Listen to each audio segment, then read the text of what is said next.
गांव के सुनसान रास्ते पर खड़ी पुरानी जर्जर कार के बारे में पूरे इलाके में कई कहानियां मशहूर थीं। कोई कहता था कि यह कार एक बड़े व्यापारी की थी, जिसका परिवार इस कार में सफर करते हुए रहस्यमय तरीके से लापता हो गया था। कुछ कहते थे कि कार में किसी ने आत्महत्या कर ली थी और उसकी आत्मा अब भी उसमें कैद है। लेकिन इन कहानियों के पीछे की सच्चाई कोई नहीं जानता था। गांव के लोग कार से बचकर रहते थे। कोई भी उसके पास जाने की हिम्मत नहीं करता था, खासकर रात के समय। कार गांव के बाहरी इलाके में पुराने पीपल के पेड़ के पास खड़ी थी। वह जगह ऐसी थी जहां दिन में भी लोग अकेले जाने से डरते थे।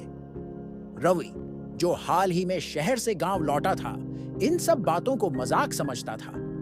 शहर में पढ़े लिखे होने के कारण उसे इन अंधविश्वासों पर यकीन नहीं था।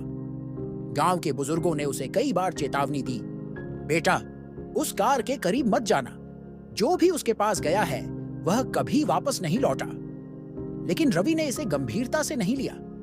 एक रात रवि ने अपने बचपन के दोस्त विजय को उकसाया। क्या तू भी इन कहानियों पर यकीन करता है? उसने मजाक करते हुए पूछा। विजय ने सहमे हुए जवाब दिया, भाई, मैंने अपने दादा से सुना है कि वह कार शापित है, उसमें कोई बुरी आत्मा रहती है। रवि ने ठाका लगाते हुए कहा, अगर तू डरता है तो घर में बैठ। मैं आज उस कार के पास जाकर देखूंगा कि आखिर उसमें ऐसा क्या है। विजय ने उसे रोकने की कोशिश की, लेकिन रवि की जिद के आगे उसकी एक न चली। उस रात चांद बादलों के पीछे छिपा हुआ था और चारों ओर अंधेरा पसरा हुआ था। दोनों दोस्त अपनी साइकिलों पर उस सुनसान रास्ते की ओर निकल पड़े। रास्ता पूरी तरह वीरान था। हवा में एक अजीब सी ठंडक थी जो उनकी हड्डियों तक पहुंच रही थी। जब वे कार के पास पहुंचे तो विजय के पैर ठिठक गए। उसने डरते हुए कहा, रवि, मुझे अच्छा नहीं लग रहा, चल वापस चलते हैं। लेकिन रवि को अब पीछे हटना मंजूर नहीं था। उसने कहा, डर मत, यह सब बस अफवाहें हैं। रवि ने कार के पास जाकर उसका दरवाजा खोलने की कोशिश की। दरवाजा कुछ ही सेकंड में चरमराते हुए खुल गया। अंदर का नजारा डरावना था। सीटें धूल और जालों से भरी हुई थीं। हर कोने से एक अजीब सी सड़ांध आ रही थी। रवि ने मजाक में कहा, देख, ये तो बस एक पुरानी कार है, इसमें भूत वूत कुछ नहीं है। विजय ने उसे बार बार मना किया, भाई, अंदर मत जा, चल वापस चलते हैं। लेकिन रवि उसकी बात अनसुनी करते हुए कार के अंदर बैठ गया। जैसे ही रवि ने स्टीयरिंग व्हील पकड़ा, हवा का एक ठंडा झोंका पूरे इलाके में फैल गया। विजय को अजीब सा महसूस हुआ। उसने जोर से चिल्लाकर रवि से कहा, चल बाहर आ। लेकिन रवि उसकी बातों को नजरअंदाज करता रहा। अचानक कार के दरवाजे अपने आप बंद हो गए। रवि ने दरवाजा खोलने की कोशिश की, लेकिन वह बंद था। उसने खिड़की से विजय को आवाज दी, यह दरवाजा क्यों नहीं खुल रहा? विजय ने दरवाजा खींचने की कोशिश की, लेकिन कुछ नहीं हुआ। कार के अंदर माहौल पूरी तरह बदल चुका था। रवि को ऐसा लगने लगा जैसे उसके आसपास कोई अदृश्य शक्ति मौजूद हो। उसने रियर व्यू मिरर में देखा और उसे अपनी सांसें रुकती हुई महसूस हुई। मिरर में एक औरत की परछाई थी। उसके लंबे बाल चेहरे पर लटक रहे थे और उसकी आंखें जलती हुई लाल थीं। रवि ने चीखने की कोशिश की, लेकिन उसकी आवाज जैसे गले में ही दब गई। कार का इंजन अचानक खुद ब खुद स्टार्ट हो गया। विजय डर के मारे पीछे हट गया। उसने रवि को बचाने की कोशिश की, लेकिन कार तेजी से सड़क पर दौड़ने लगी। कार गांव की सड़कों से होती हुई जंगल की ओर जाने लगी। रवि ने कई बार ब्रेक लगाने की कोशिश की, लेकिन ब्रेक काम नहीं कर रहे थे। स्टीयरिंग भी अब उसके नियंत्रण में नहीं था। रवि ने अपनी पूरी ताकत लगाकर दरवाजा खोलने की कोशिश की, लेकिन सब बेकार था। जंगल में पहुंचने के बाद कार अचानक रुक गई। रवि ने राहत की सांस ली, लेकिन वह ज्यादा देर तक चैन नहीं ले सका। कार के अंदर का तापमान अचानक गिरने लगा। सीटें बर्फ जैसी ठंडी हो गईं। तभी उसने देखा कि पिछली सीट पर वही औरत बैठी थी। वह औरत धीरे धीरे उसकी ओर झुकने लगी। रवि ने डर के मारे अपनी आंखें बंद कर लीं। तभी उसने महसूस किया कि कोई उसके कान के पास कुछ फुसफुसा रहा है। आवाज बेहद डरावनी थी, तूने मुझे क्यों परेशान किया? अब तुझे मेरी दुनिया में आना होगा। रवि ने कांपते हुए जवाब दिया, मैंने कुछ नहीं किया, मुझे माफ कर दो। लेकिन वह औरत जोर से चीखने लगी। उसकी चीख इतनी तेज थी कि रवि के कानों में खून छलकने लगा। कुछ ही देर में कार अपने आप एक पुराने खंडहरनुमा बंगले के पास जा पहुंची। रवि को खींचकर कार से बाहर निकाल लिया गया। बंगले के अंदर की हालत बेहद डरावनी थी। दीवारों पर खून के धब्बे थे और हर कोने से किसी के रोने और चीखने की आवाजें आ रही थीं। रवि को वहां कई और आत्माएं दिखीं। वे सब दर्द से कराह रही थीं। वह औरत रवि के सामने खड़ी हुई और बोली, जो भी इस कार के पास आता है उसकी यही हालत होती है। अब तू भी हमारी तरह यहां कैद रहेगा। रवि की चीखें जंगल में गूंजने लगीं, लेकिन उसे बचाने वाला कोई नहीं था। दूसरी ओर विजय गांव लौटकर सबको यह बात बताने की कोशिश करता रहा, लेकिन उसकी बातों पर किसी ने यकीन नहीं किया। कुछ दिनों बाद गांव वालों ने फिर उस कार को उसी जगह खड़ा देखा जहां वह पहले थी, लेकिन रवि का कोई पता नहीं चला। अब लोग कहते हैं कि रात के समय उस कार के पास से गुजरने पर किसी की चीखें सुनाई देती हैं। उस दिन के बाद से गांव वालों ने तय कर लिया कि उस कार के पास कोई नहीं जाएगा। वह कार अब भी वहीं खड़ी है और उसका राज हमेशा के लिए अनसुलझा रह गया।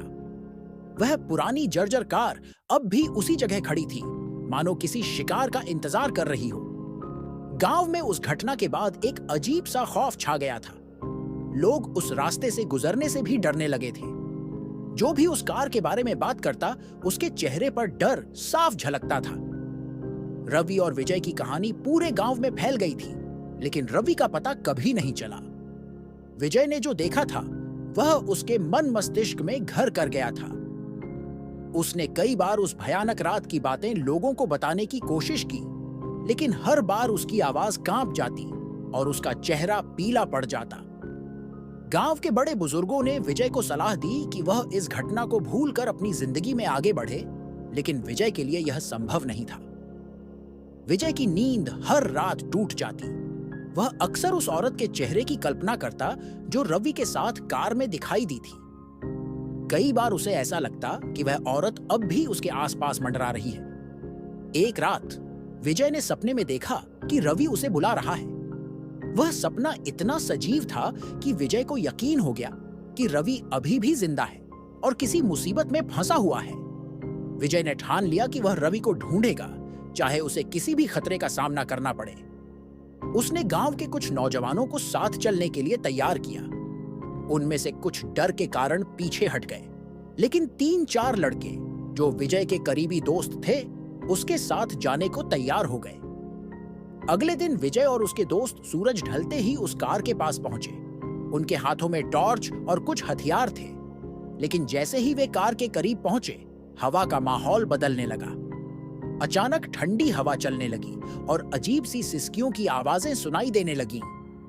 विजय ने दोस्तों से कहा, डरने की जरूरत नहीं है। अगर रवि सच में किसी मुसीबत में है तो हमें उसे बचाना ही होगा। उन्होंने कार के चारों ओर घूमकर देखा, लेकिन कुछ भी असामान्य नहीं लगा। विजय ने हिम्मत जुटाकर कार का दरवाजा खोलने की कोशिश की। जैसे ही दरवाजा खुला, टॉर्च की रोशनी में अंदर का नजारा साफ दिखने लगा।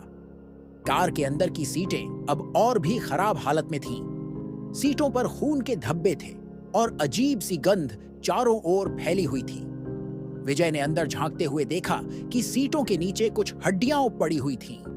उनमें से एक लड़का घबराकर बोला, यह जगह बहुत गलत है, हमें यहां से वापस चलना चाहिए। लेकिन विजय ने हार मानने से इनकार कर दिया। उसने सीटों के नीचे रखी हड्डियों को ध्यान से देखा और पाया कि उनमें से एक कंकाल पर एक पुरानी घड़ी बंधी हुई थी। यह वही घड़ी थी जो रवि अक्सर पहना करता था। विजय का दिल तेजी से धड़कने लगा। वह समझ गया कि रवि इसी कार के कारण गायब हुआ था। तभी एक तेज चीख ने पूरे माहौल को भयानक बना दिया। सबके शरीर कांपने लगे। विजय ने दरवाजा बंद करने की कोशिश की, लेकिन तभी कार का इंजन अपने आप स्टार्ट हो गया। कार की हेडलाइटें जल उठी और वह अपने आप चलने लगी। सबने भागने की कोशिश की, लेकिन हवा इतनी भारी हो चुकी थी कि उनके पैर जैसे जमीन से चिपक गए थे। तभी उन्होंने देखा कि कार के अंदर वही औरत दिखाई दी जिसकी लाल आंखें उन्हें घूर रही थीं। उस औरत ने अपनी कर्कश आवाज में कहा, तुम सबने मेरी शांति भंग की है। अब तुम सब इसकी कीमत चुकाओगे। कार की खिड़कियां अपने आप खुल गईं और अंदर से एक अदृश्य ताकत सबको खींचने लगी। विजय और उसके दोस्तों ने पूरी ताकत लगाकर भागने की कोशिश की, लेकिन वे एक एक करके खींचे जाने लगे। विजय आखिरी बचा था। उसने पूरी ताकत लगाकर खुद को बचाने की कोशिश की, लेकिन वह भी उस ताकत के आगे कमजोर पड़ गया। जैसे ही वह कार के अंदर खींचा गया, सब कुछ अंधेरा हो गया। अगले दिन गांव वालों ने उस कार को फिर से उसी जगह खड़ा पाया, लेकिन विजय और उसके दोस्तों का कोई पता नहीं चला। गांव में अब उस कार के बारे में और भी डरावनी कहानियां बनने लगीं। कोई कहता कि वह कार खुद शैतान है, तो कोई कहता कि वह आत्माओं का फंदा है। आज भी जो भी उस रास्ते से गुजरता है, उसे वह कार दिखाई देती है। कहते हैं कि अगर कोई उस कार को छूने की कोशिश करे तो उसकी चीखें पूरे जंगल में गूंजती हैं, लेकिन वह खुद कभी वापस नहीं आता। अगर ये वीडियो अच्छा लगा हो तो लाइक करें, अपने दोस्तों के साथ शेयर करें और ऐसे ही वीडियो के लिए चैनल को सब्सक्राइब करें। धन्यवाद।